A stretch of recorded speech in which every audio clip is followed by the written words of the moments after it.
আজকের এই পরন্ত বিকেলে তোমাদের একটা ভালো গল্প উপহার দিচ্ছি। এক ছিল শিয়াল আর এক ছিল গাধা, দুজনে খুব বন্ধুত্ব।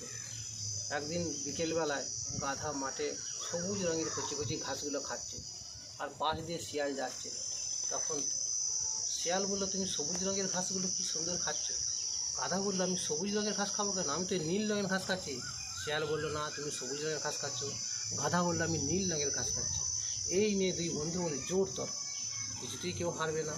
তখন গাধা বললো, চলো তাহলে জঙ্গলে পশুরাজ সিংহের কাছে যাই। পশুরাজ সিংহের কাছে গেল, দিয়ে গাধা বললো, আচ্ছা সিংহ ভাই বলো তো, ঘাসের রং নীল না ঘাসের রং সবুজ।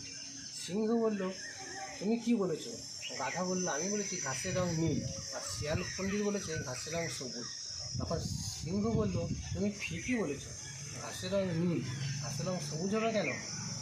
যেই সিংহ বলেছে ঘাসের রং নীল, এই কথা শুনে গাধা আনন্দ করতে করতে লাফাতে লাফাতে বাড়ি চলে এলো, যে আমি জিতে গেছি।